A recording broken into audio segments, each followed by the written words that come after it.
देश में कोरोना से लड़ने के लिए अब सेना और रक्षा संस्थान भी युद्ध स्तर पर जुट गए हैं। अब प्राइवेट इंडस्ट्री तेजस की तकनीक से ऑक्सीजन बनाएगी। इसके अलावा भी कई अन्य फैसले लिए गए। देश में बढ़ते कोरोना संकट के बीच रक्षा मंत्रालय भी सक्रिय हो गया है और यही वजह है कि फाइटर प्लेन तेजस की ऑक्सीजन बनाने की टेक्नोलॉजी को प्राइवेट सेक्टर को सौंपने पर रक्षा मंत्रालय ने सहमति जता दी है। इसके अलावा भी कई महत्वपूर्ण निर्णय लिए गए हैं। इसमें आर्मी हॉस्पिटल्स को आम लोगों के लिए खोलने के अलावा यहां कोविड हॉस्पिटल्स अलग अलग शहरों में बनाने के अहम फैसले भी शामिल हैं। कोरोना की दूसरी लहर में बढ़ते कोविड के संक्रमण के मद्देनजर रक्षा मंत्रालय की ओर से कई महत्वपूर्ण कदम उठाई जा रही हैं। इसी के तहत इस बार स्वदेशी लड़ाकू विमान LCA तेजस में ऑक्सीजन पैदा करने वाली तकनीक प्राइवेट इंडस्ट्री को सौंप दी गई है, जिससे देश के अस्पतालों में तेजी से ऑक्सीजन सप्लाई हो सकेगी। इस तकनीक से 1 मिनट में 1000 लीटर ऑक्सीजन का उत्पादन किया जा सकता है। इसी के तहत उत्तर प्रदेश सरकार ने इस तरह के 5 प्लांट्स का ऑर्डर इंडस्ट्री को दिया है। इसके साथ ही देश भर के सैन्य अस्पताल खोलने की तैयारी की जा रही है। रक्षा मंत्री राजनाथ सिंह ने इस संबंध में मंगलवार को सेना प्रमुख जनरल MM नरवणे से खास बातचीत की है।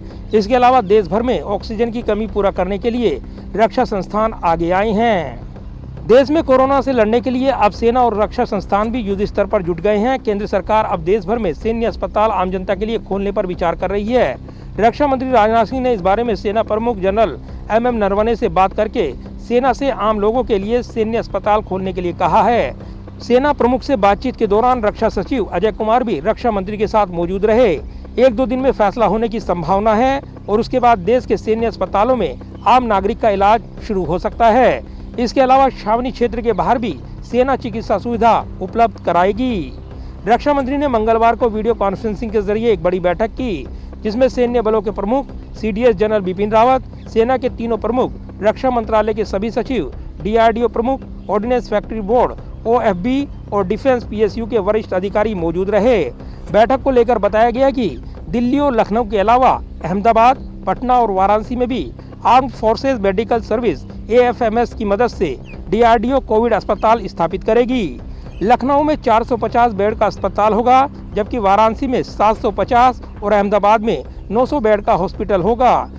पटना में भी 500 बेड का अस्पताल शुरू कर दिया गया है। सैन्य अस्पतालों में अभी भी कुछ बेड हैं, जो इस मेगा संकट की स्थिति में आम नागरिकों की जरूरतों को पूरा कर सकते हैं। रक्षा मंत्री ने कोरोना के साथ जंग लड़ रही राज्य सरकारों को हर संभव मदद करने के लिए सशस्त्र सेनाओं और सभी रक्षा संस्थानों को आदेश दिया है। देश के सभी 63 छावनी बोर्डों से कहा गया है कि उनके द्वारा चलाए जा रहे अस्पतालों में छावनी निवासियों और बाहर से आने वाले लोगों को इलाज के लिए जिला अधिकारियों या कोविड के लिए तैनात नोडल अधिकारियों के साथ समन्वय स्थापित करना होगा।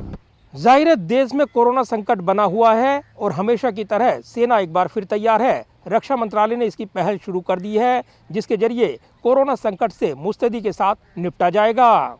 कैमरामैन विदर्भी के साथ प्रदीप कुमार, टोटल न्यूज़, दिल्ली।